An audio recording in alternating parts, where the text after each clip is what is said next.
કે આપણે જ્યારે પણ નોકરી માંગવા માટે જશું ને ત્યારે પહેલા આમની જરૂર પડશે. આના વગર આપણી જે આદિવાસીની સંસ્કૃતિ અને પરંપરા આનાથી ઓળખાય છે. અમને તમારા ગામમાંથી મને કોઈ રોકી શકે એમ નથી. જ્યારે પણ આ દીકરાને આપણે આ જે કોઈ જાતર માતાનો પ્રસંગ થયો છે અને આ જાતર માતાના પ્રસંગમાં આપણે આસપાસના આગેવાનો જે કોઈ છે બધા દરેકને આમંત્રણ આપ્યું છે. અત્યારે ખાસ કરીને જોઈએ ટેકનોલોજીનો જમાનો છે. આપણે સોશિયલ મીડિયામાં દરેક ગામે ગામ આમંત્રણ પહોંચાડ્યું છે.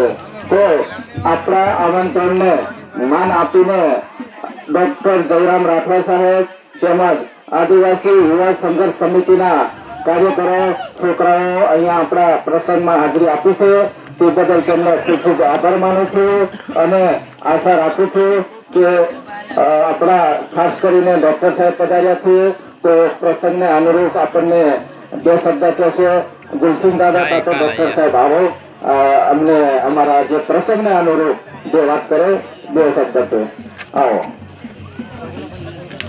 પ્રકૃતિની ગોદમાં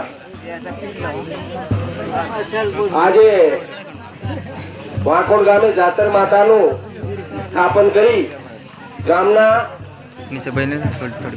પૂજારા અને પટલિયા આમાં અમારા પટેલ પરિવારમાંથી પ્રવીણભાઈ અને નર્મદભાઈ, પૂજારામાંથી કરાસિયા અને અમારા વડીલ દાદા હતા દેવસિંહભાઈ દેવજીભાઈ રાઠવા કે જેઓએ આ ગામમાં મેળાનું નિર્માણ કર્યું હતું, છઠના મેળાનું. અને એ આજે જાગ્યું હોય એવું લાગી રહ્યું છે. ત્યારે વાંકોડ ગામ વિસ્તારની દ્રષ્ટિએ અને વસ્તીની દ્રષ્ટિએ ભૂગોળમાં બીજા નંબરનું ગામ છે. આ ગામના માજી સરપંચ હયાત છે કંચનભાઈ કાકડાભાઈ ઉર્ફે અમારા કુતરમામા, પટલામાં પ્રવીણભાઈ, જીમાભાઈ, અબ્બાસભાઈ અને આજુબાજુના તમામ યુવાનો આજરોજ આ ગામની અંદર જાતર માતાનું પૂજન કરી ગામના તમામ અબાલ વૃદ્ધ અને બાળકોને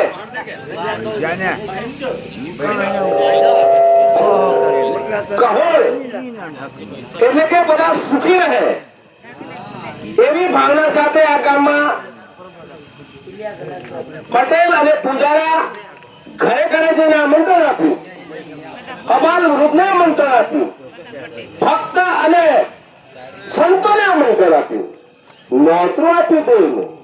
જેને જે રીતે સમજાય તે રીતે આ ગામના તમામ ભાઈઓ તેનો બાળકો હોશે ફાળો હરી આવ્યો હોય તમે કદાચ કોઈ ગીરી હોય ભૂલે ચૂકે તે તમે હુનાનું હજી કવણ કરજી એવા જાતર માતાના દેવને મેં વિનંતી કરું છું. આ ગામમાં અમને આમંત્રણ આપ્યું. આમંત્રણની અંદર સૌપ્રથમ પ્રથમ દિવસે અમારા સંઘર્ષ સમિતિ આદિવાસી સંઘર્ષ સમિતિના સંયોજક ડોક્ટર જયરામ અને નવીનભાઈ, સામરકુવા નિવાસી મગનભાઈ, ગુલાબભાઈ અને બધા છોકરાઓ આવ્યા હતા. અને આજે પણ અમને થોડા મોડા પડ્યા, વ્યક્તિગત જાણ્યું હતું પણ આપણે જઈએ જ એવું ડોક્ટર સાહેબે કીધું અને અમે આવ્યા. તમે અમને અહીંયા સ્વાગત કર્યું, સન્માન કર્યું. અમારે આ દેવના કામમાં વાર્તા નીકળવાની હોય, માઇક પકડીને બોલવાનું નહીં હોય, પણ વારંવાર આગ્રહ કર્યો ત્યારે આ ગામનો નાતો અને આ ગામના ભાણેજ તરીકે હું તમને બધાને બે હાથ જોડીને વિનંતી કરું છું કે કોઈ પણ જાતનો કકડાટ નહીં કરતા. ખાખોને પણ ના ખ્યાલ કોઈ કઈનું કામ નથી. બરાબર? ખાખોને નાખવા ગ્રામીણ ડુંગળી ઘાસીને ખાતા ટુક ટુક ટુક ટુક કરતા નાખી દાવજો બધું કકડાટ. મનમાં તનમાં ધનમાં કચ્છું પાપી રાખતા હોય તમારું બહુની વાતો હવે આ તબક્કે કામના ભાડત તરીકે જાતક માતાને વિનંતી કરું છું તમારી પર આશીર્વાદ રહેશે, તમારા બાળકો સુખી રહેશે, તમારું ગામ સુખી રહેશે અને જે કઈક મનમાં તનમાં ધનમે ખોટી વિચાર કરે ને એના તુમડા હોદી નહીં આવે. એટલા મારા આશીર્વાદ સાથે હું ડોક્ટર જયરામને કહું આપ પણ બે શબ્દ કહો. ડોક્ટર જયરામ.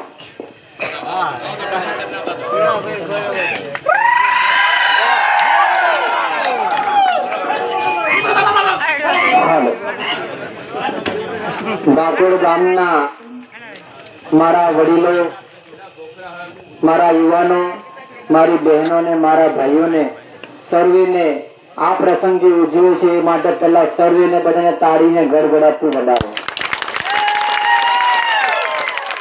આજે મને વાકોડ ગામના પટેલ અને પૂંજાર અને વડીલોના આગેવાનો પર એટલો ગર્વ છે કે આપણે જ્યારે પણ નોકરી માંગવા માટે જશો ને ત્યારે પહેલા આમની જરૂર પડશે. આના વગર આપણી જે આદિવાસીની સંસ્કૃતિ અને પરંપરા આનાથી ઓળખાય છે. તો દરેક ગામના યુવાનો અને આગેવાનોને વિનંતી છે કે આપણે આપણું મૂળ ન ભૂલવું જોઈએ. આપણે ગમે તેટલા મોટા હોય, ગમે તેવા ડોક્ટર હોય, ગમે તેવા વકીલ હોય કે ગમે તેવા સાહેબ હોય, પણ આ સર્વેનું મસ્તક આની નીચે નમેલું હોવું જરૂરી છે. આનાથી આપણે સૌ આપણા પૂર્વજોને યાદ કરીને એક નમ્ર વિનંતી કરીએ છીએ કે હે પૂર્વજો, અમને એવા આશીર્વાદ આપજો કે અમારા ગામમાં એકતા જળવાઈ રહે, સુખી સમૃદ્ધિ અને હર હંમેશા માટે અમે સર્વેના સુખ દુઃખની અંદર આપણા ગામની અંદર એકબીજાનો ખભેથી ખભો મિલાવીને હાથ પકડીને સમાજની રાહે ચાલીએ.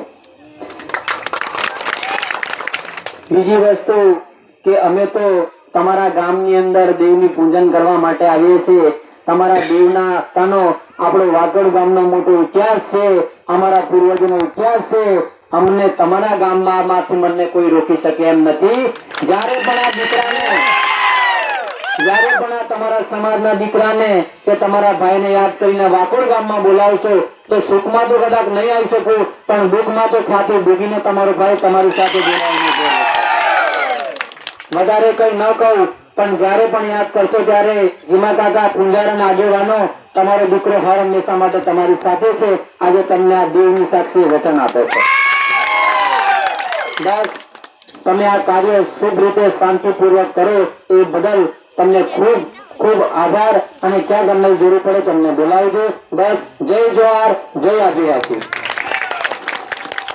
હેલો, ખૂબ ખૂબ આભાર ડોક્ટર સાહેબ ગુલશન દાદા, આપણને ખૂબ સરસ વાત કરી છે. ડોક્ટર સાહેબ ને આપણે કહીએ તો ડોક્ટર સાહેબ ને કોઈ નહીં ઓળખતું, બરાબર. આજે જયરા વડીલો, બાળકો, બહેનો હોય, કોઈ પણ જયરામ ડોક્ટર સાહેબ નું નામ પડે એટલે ડોક્ટર જીરામ એટલે જીરામ, બરાબર છે. એનું નામ જ એવું છે, બરાબર. આપણે ઉઠીએ ત્યારથી રામ રામ રામ કરીએ તો ફરી કોઈ પેલું નામ જયરામ જયરામ જયરામ, બરાબર છે. એટલે આ રીતનું ખરેખર ડોક્ટર સાહેબ આમંત્રણ આપીને જે એમના મિત્રો સાથે, સમિતિના છોકરાઓ સાથે જે પધારે છે, સાહેબનો ખૂબ ખૂબ આભાર. અને ડોક્ટર સાહેબ પણ જેવી આપણી જાતર માતાની સાક્ષીએ કીધું છે કે કોઈ પણ મદદની જરૂર પડે તો હું તૈયાર છું. ખરેખર ડોક્ટર સાહેબનો ખૂબ ખૂબ આભાર. માંદાને તેઓ હાજર કરે છે, પણ આપણી વચ્ચે પણ આવા પ્રસંગોમાં હાજરી આપે છે. એટલે ડોક્ટર સાહેબનું સમાજ પ્રત્યેનું બહુ મોટું દિલ છે. એટલે દરેકનો આ પદ્ધતિ હું ખૂબ ખૂબ હૃદયપૂર્વક આભાર માનું છું. થેન્ક યુ સાહેબ.